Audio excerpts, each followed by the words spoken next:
ഇന്റെ ഫോൺ നോട്ടടാ ഒരു കോൾ ചെയ്യട്ടെ എന്ന് ചങ്ങായി ചോദിക്കുന്നേരം നമ്മൾ വേഗം ഫോൺ അങ്ങ് കൊടുക്കും. ചിലപ്പോൾ ഈ ചങ്ങായിന്റെ പരിപാടി എന്തായിരിക്കും, കോൾ ചെയ്യൂ, അതിന് ശേഷം നമ്മളെ വാട്സപ്പിലൊന്ന് തുറന്നു നോക്കും, നമ്മൾ ആരായിട്ടാ ചാറ്റ് ചെയ്യുന്നത് നോക്കാം. അത് ശരിയല്ലല്ലോ. ഇങ്ങനെ ചങ്ങായിക്ക് ഫോൺ കൊടുക്കുന്നേരം ഈ വോളിയം ബട്ടൺ കൊണ്ട് ട്രിക്ക് ഉണ്ട് കേട്ടോ. എന്താ ട്രിക്ക്? ഇപ്പൊ ചങ്ങായിക്ക് നമ്മൾ ഫോൺ കൊടുത്താൽ ഒരു വാട്സപ്പ് തുറന്നു നോക്കിയാൽ ഇങ്ങനെ വാട്സപ്പ് തുറക്കാം, പക്ഷെ ഒരു സാധനം ഓപ്പൺ ആക്കാനും ആകില്ല, ഒന്നും ആകില്ല.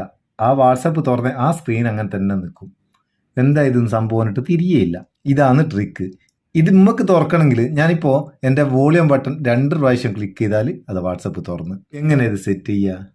ഇത് വാട്സപ്പ് എന്നില്ല, നമുക്ക് ഏതൊരു ആപ്ലിക്കേഷനും ഇങ്ങനെ സെറ്റ് ചെയ്യുക. അത് സെറ്റ് ചെയ്യാൻ കെ നോട്ട് എന്ന് പറയുന്ന ഒരു ചെറിയൊരു ആപ്പ് ലോക്കാണ് നമ്മൾ ഉപയോഗിക്കുന്നത്. ഒരു വെറൈറ്റി ആയിട്ടുള്ള ഒരു ആപ്പ് ലോക്ക്. ഈ കെ നോട്ടിൻ്റെ ലിങ്ക് ഡിസ്ക്രിപ്ഷനിൽ ഉണ്ട്, അവിടെ നിന്ന് ഡൗൺലോഡ് ചെയ്യുക. ഡൗൺലോഡ് ചെയ്തിട്ട് എന്താ ചെയ്യേണ്ടത് വെച്ചാൽ നമുക്കൊന്ന് ഓപ്പൺ ആക്കി വെക്കുക. ഓപ്പൺ ആക്കിയാൽ ഇങ്ങനെ ഒരു സ്ക്രീൻ വരും. ഇവിടെ നെക്സ്റ്റ് കൊടുക്കുക. ഇവിടെ നമുക്ക് ഏത് രീതിയിലുള്ള ആക്ഷനാണ് വേണ്ടിയെന്ന് വോളിയം ബട്ടണിൽ സെറ്റ് ചെയ്ത് കൊടുക്കുക. ഞാനിപ്പോൾ ഒന്ന് മേലെ ഒന്ന് താഴെ, അതായത് വോളിയം കൂട്ടുന്ന ബട്ടൺ ഒന്ന്, കുറയ്ക്കുന്ന ബട്ടൺ ഒന്ന്, നിങ്ങൾക്ക് ഇഷ്ടമുള്ള രീതിയിൽ സെറ്റ് ചെയ്യുക. അതിനുശേഷം നെക്സ്റ്റ് കൊടുക്കുക. അതേ ബട്ടൺ ഒന്നുകൂടി എൻ്റർ ചെയ്ത് കൺഫേം ചെയ്യുക, എന്നിട്ട് കൺഫേം ചെയ്യുക. അതിനുശേഷം ഇവിടെ നോൺ സെലക്ട് ചെയ്ത് കൊടുക്കുക. നോൺ സെലക്ട് ചെയ്തിട്ട് നെക്സ്റ്റ് കൊടുക്കുക. ഇവിടെ ഒരു സെക്യൂരിറ്റി ക്വസ്റ്റ്യൻ സെലക്ട് ചെയ്തിട്ട് അതിൻ്റെ ആൻസറും കൊടുക്കുക. ആൻസർ നിങ്ങൾക്ക് ഇഷ്ടമുള്ള ഒരു ആൻസർ അങ്ങ് കൊടുത്തേച്ചാൽ മതി.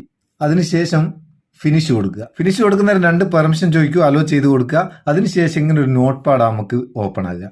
ഈ നോട്ട് പാഡ് ഓപ്പൺ ആയതിനു ശേഷം നമ്മൾ കൊടുത്ത ആ പാസ്കോഡ് വോളിയം ബട്ടണിൽ ഒന്ന് ക്ലിക്ക് ചെയ്യുക. ഒന്ന് മേലെ ഒന്ന് താഴെ. ഇവിടെ നമ്മളെ ആപ്ലിക്കേഷൻസ് തീർത്ത് ലോഡാവും. ഫോണിലുള്ള എല്ലാ ആപ്ലിക്കേഷൻസും വരും. അതിൽ നമുക്ക് ഏതാണോ ലോക്ക് ചെയ്യേണ്ടത് അത് സെലക്ട് ചെയ്യുക. ഇപ്പോൾ വാട്സപ്പിന് നേരെയുള്ള ഈ ലോക്ക് ചിഹ്നം ഒന്ന് ക്ലിക്ക് ചെയ്ത് കൊടുക്കുക. അതിനുശേഷം ഇവിടെ ബ്ലാക്ക് എന്നുള്ള ഒരു ഓപ്ഷൻ കാണും, അത് ക്ലിക്ക് ചെയ്തിട്ട് ട്രാൻസ്പെറൻറ്റ് ആക്കി മാറ്റുക. അതിനുശേഷം നമ്മൾ ചെയ്യേണ്ടത് എന്താ വെച്ചാൽ മേലൊരു ബട്ടൺ ഉണ്ട്, അതൊന്ന് എനേബിൾ ആയി കൊടുക്കുക.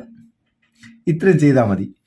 ഇനിയിപ്പം വാട്സപ്പ് നമ്മൾ തുറന്നു നോക്കുന്നേരം എന്താ സംഭവിക്കുക? നേരത്തെ ഞാൻ കാണിച്ചില്ലേ, അതുപോലെ അവിടെ നിന്നോളൂ.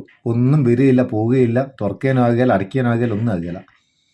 സംഭവം അടിപൊളിയല്ലേ? ഉപകാരം തോന്നിക്കിൻ്റെ ചങ്ങായിമാർക്ക് ഷെയർ ചെയ്ത് കൊടുക്കുക. വീഡിയോ ഇഷ്ടപ്പെട്ടിക്കിൻ്റെ ഒരു ലൈക്കും കൊടുക്കുക. പാവം നമുക്കൊരു ബൂസ്റ്റും ആയിക്കോട്ടെ. നമുക്ക് അടുത്ത വീഡിയോയിൽ നല്ല സെഗ്മെന്റ് കാണാം. നിങ്ങളുടെ സ്വന്തം മുത്തൂസ് മാപ്പിയൂർ. Thank you so much.